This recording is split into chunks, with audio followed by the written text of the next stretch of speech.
When a static data member is created, यानी कि जब हम लोग क्या करते हैं, स्टैटिक डाटा मेंबर को क्रिएट करते हैं, there is only a single copy of the data member. तो केवल एक ही सिंगल कॉपी जो है डाटा मेंबर का क्रिएट होता है, जो कि हर प्रत्येक विच इज शेयर्ड, जो कि शेयर होगा बिटवीन, यानी कि बीच में जितने भी ऑब्जेक्ट क्रिएट होंगे। ये लाइन के बारे में समझते हैं कि स्टैटिक डाटा मेंबर, पहले डाटा मेंबर क्या होता है ये समझिए। तो जो भी वेरिएबल हम क्लास के अंदर डिक्लेयर करते हैं उसको डाटा मेंबर कहते हैं।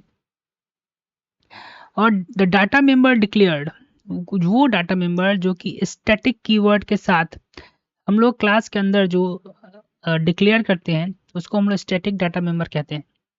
ठीक, वही कह रहा है कि single copy, unlike the regular value, regular variable कहने का मतलब जैसे कि इंट ए, इंट बी, इंट कैरे, कैर, कोई भी डाटा मेंबर जो हम डिक्लेयर करते हैं उसके जैसा नहीं होता है, बल्कि विच आर यूनिक, जो कि एक खास होता है फॉर हर ऑब्जेक्ट के लिए। Static data member is common to all object, यानी कि देखिए क्लास में जो हम लोग जो है मल्टीपल वेरिएबल डिक्लेयर कर सकते हैं, जितना भी ऑब्जेक्ट हम क्रिएट करते हैं तो सबका अपना अपना एक यूनिक वेरिएबल फिर असाइन हो जाता है। लेकिन स्टैटिक के साथ नहीं है, स्टैटिक वेरिएबल जो है वो एक पार्टिकुलरली रहेगा। जितना ऑब्जेक्ट क्रिएट करेंगे उसके लिए जो है स्टैटिक वेरिएबल जो है वो एक पार्टिकुलर ही रहता है, मतलब एक ही सिंगल रहेगा। There is only one copy of it, वो उसका केवल एक ही कॉपी रहता है। No matter how many object of the class create, इससे मैटर नहीं करता कि आप कितना भी जो है ऑब्जेक्ट क्रिएट करते हैं। Share between all of object, यानी कि शेयर बिटवीन ऑल ऑब्जेक्ट, यानी कि सिंगल कॉपी जो है वो क्या करता है, शेयर जितना भी है इंस्टेंस, यानी कि एग्जांपल जो है क्लास का, उसमें सिर्फ केवल एक ही स्टैटिक मेंबर जो शेयर करता है। इसका दैट मीन्स, इसका मतलब है कि एनी चेंज, कोई भी चेंज जो है वो स्टैटिक मेंबर के साथ हम लोग करते हैं तो वो one object will reflect in all object of the class, तो वो केवल एक ही ऑब्जेक्ट में नहीं बल्कि उस क्लास का जितना भी ऑब्जेक्ट हम क्रिएट करते हैं उसका सब में वो रिफ्लेक्शन होगा। अब बात हम स्टैटिक क्या कर रहे हैं, देखिए नॉर्मल वेरिएबल जो हम क्रिएट करते हैं तो होता क्या है कि नॉर्मल वेरिएबल जो है वो हर ऑब्जेक्ट के लिए स्पेशल माना जाता है। लेकिन जब हम किसी वेरिएबल के सामने जो है स्टैटिक लिख जाते हैं तो वो उसका वैल्यू जो है वो हर ऑब्जेक्ट के लिए सेम हो जाता है उस क्लास के लिए। जैसे कि हमने यहाँ देखिए एक क्लास हमने डिक्लेयर किया है एग्जाम्पल नाम का, जहाँ पब्लिकली हमने एक स्टैटिक वेरिएबल डिक्लेयर किया है इंट नाम का, उसका नाम हम दिया है काउंट। ठीक है, अब यहाँ पर देखिएगा डिफिनीशन ऑफ स्टैटिक, इसको बाहर में इनिशियलाइज हमें करना पड़ता है, जैसे कि int example count, scope resolution दिया हुआ काउंट हमने 0 प्रेस किया, डिफिनीशन ऑफ स्टैटिक मेंबर है। ठीक है, उसके बाद हमने दो ऑब्जेक्ट क्रिएट किया, ऑब्जेक्ट 1 ऑब्जेक्ट 2। ऑब्जेक्ट 1 को जब हम 5 असाइन कर देते हैं काउंट में, और एसटीडी काउंट ऑब्जेक्ट 2 को हम लोग प्रिंट करते हैं, तो यहाँ पर आउटपुट में 5 शो हो रहा है, क्योंकि since object 1 and object 2 share the same static member. समझ में आ गया? ठीक, अब यहाँ पर as we discuss in our previous lecture that if there is data member not static then every object has an individual copy of data member and it not shared. जब हम लोग बिना स्टैटिक डाटा मेंबर जो है किसी class में define करते हैं, तो when you have defined regular non-static data member in a class, each object of that class gets its own separate copy of those data member. These copies are independent or another, यानी कि जब एक हमने class बनाया और जैसे कि यहाँ पर हम देखें एक हमने क्लास बनाया एग्जाम्पल और इंट हमने वैल्यू दिया है, और यहाँ पर दो ऑब्जेक्ट कराया, तो वैल्यू 1 में हम 10 पुट करते हैं और वैल्यू ऑब्जेक्ट 2 में हम 10 करते हैं, तो ऑब्जेक्ट 1 का वैल्यू जो 10 ही रहेगा और ऑब्जेक्ट 2 का जो वैल्यू है वो 20 रहेगा। आउटपुट करने पर भी जो आपको यही शो होगा रिजल्ट में।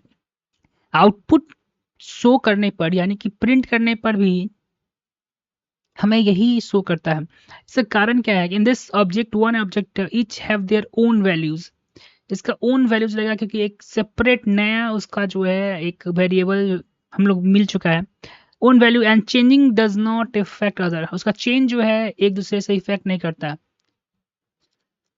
अब बेसिकली यहाँ पे मैंने पूछा है कि int example scope resolution operator count equal to 0 why this is written in code यानी कि ये लाइन जो है मैं दिखाना चाहता हूँ ये लाइन जो है कोड में क्यों लिखा गया है आइए समझते हैं।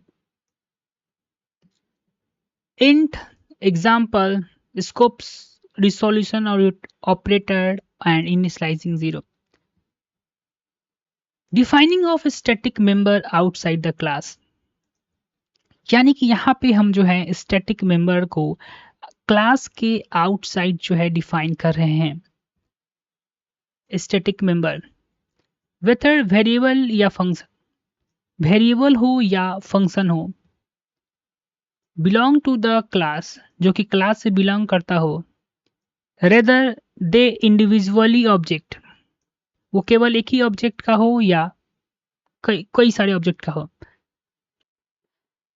स्टैटिक वेरिएबल को हम लोग क्लास के बाहर डिफाइन इसलिए करते हैं क्योंकि इसका यूज जो है वो मल्टीपल ऑब्जेक्ट जो है वो करता है। When you declare a static member inside the class, जब हम लोग जो है static member को क्लास में डिक्लेयर करते हैं तो we are only declaring it, सिर्फ हम केवल उसको डिक्लेयर कर रहे होते हैं, उसे डिफाइन नहीं कर रहे होते हैं।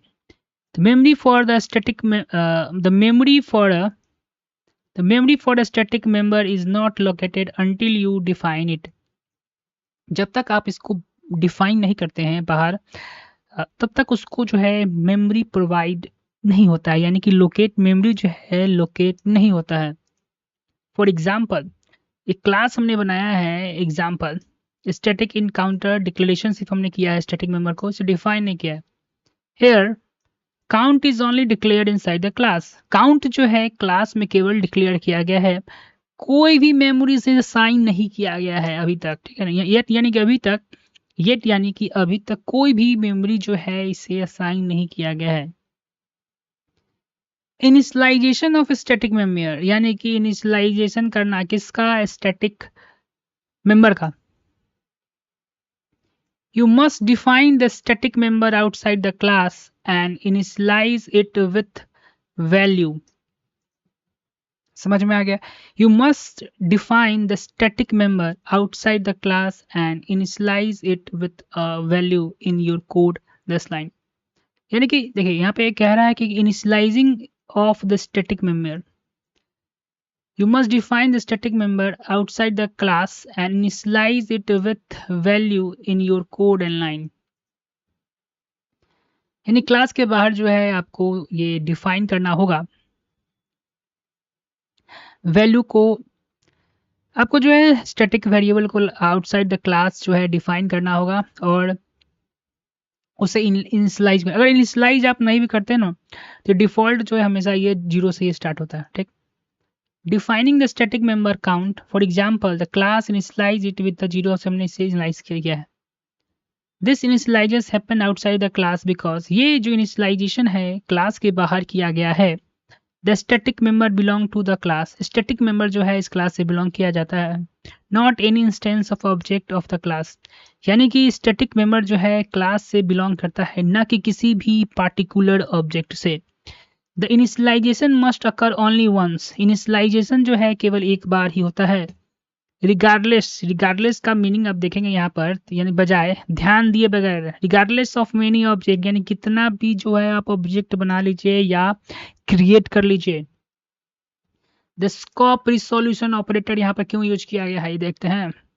The scope resolution operator use to here to specify that static member जो है accounts belong to the class example not any specific object of the class यानी कि यहाँ पे इस लाइन एक कोड ऑफ लाइन आप देखेंगे यहाँ पे इंट जो है वो दिखा रहा है कि ये काउंट जो है डाटा टाइप का है एग्जाम्पल और इस रिसोल्यूशन ऑपरेटर दिखा रहा है कि काउंट जो है भैया इस क्लास से ही बिलोंग करेगा समझे।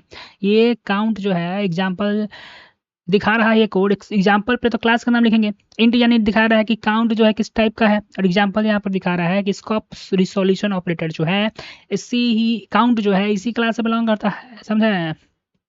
आइए देखते हैं पर without example resolution of prefix the compiler could not know this count. अगर ऐसे नहीं लिखेंगे तो कंपाइलर को नहीं पता चलेगा कि भैया कहाँ का है, तो कंफ्यूजियन हो जाएगा भाई।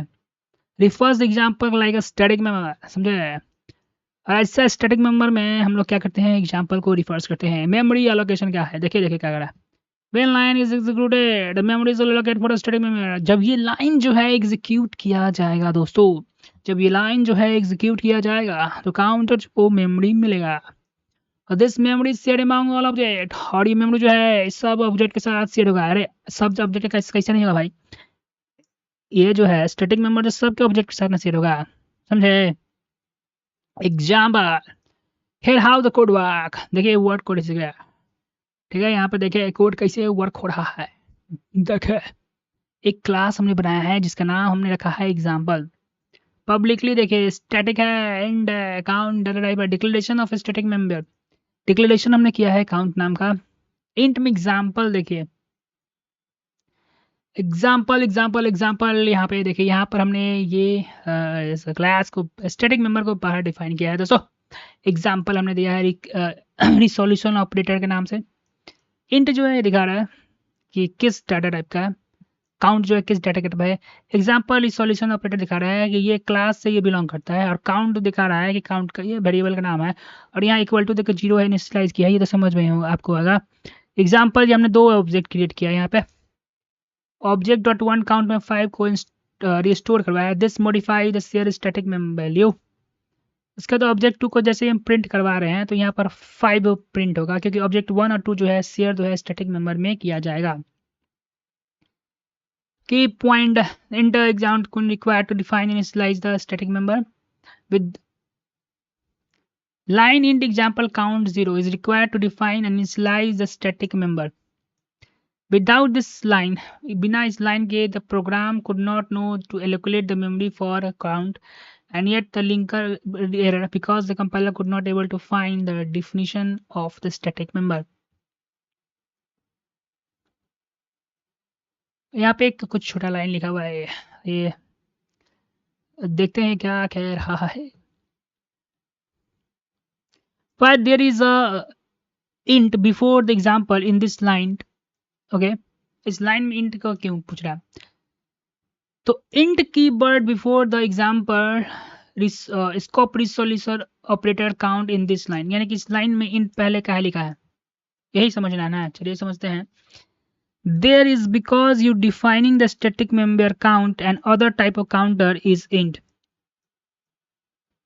देखिए there is a because you defining the static member, जो आप मेंबर डिफाइन किए काउंट वो जो है इन टाइप का है, इसलिए भैया यहाँ इंट है। फ्लोट टाइप का होगा तो फ्लोट होगा, डबल टाइप का होगा तो डबल होगा। टाइप ऑफ स्पेसिफिक है आसान। देखिए when you define static member, जब हम लोग जो है स्टैटिक मेंबर को डिफाइन करते हैं outside the class, we must specify its type. तो हम लोग इसका टाइप जो है स्पेसिफाई करते हैं, माने किस डाटा टाइप का है। You just could you for any variable definition C plus plus, just you could for any, ये जस्ट यानी कि आप जो है वो सी प्लस प्लस में हर वेरिएबल के लिए कहते हैं। ये बड़ा अच्छा लाइन लिख रहा है, just as could you for. देखते हैं मीनिंग इसका क्या रहा है, जैसा कि आप चाहोगे। वाह, जस्ट एज यानी कि जिस प्रकार, just as you could for any variable in a C++. In this count is declared static in a count inside the class, so it type int. When defining outside the class, you need to repeat this type int till the compiler what type of variable is defining. Okay,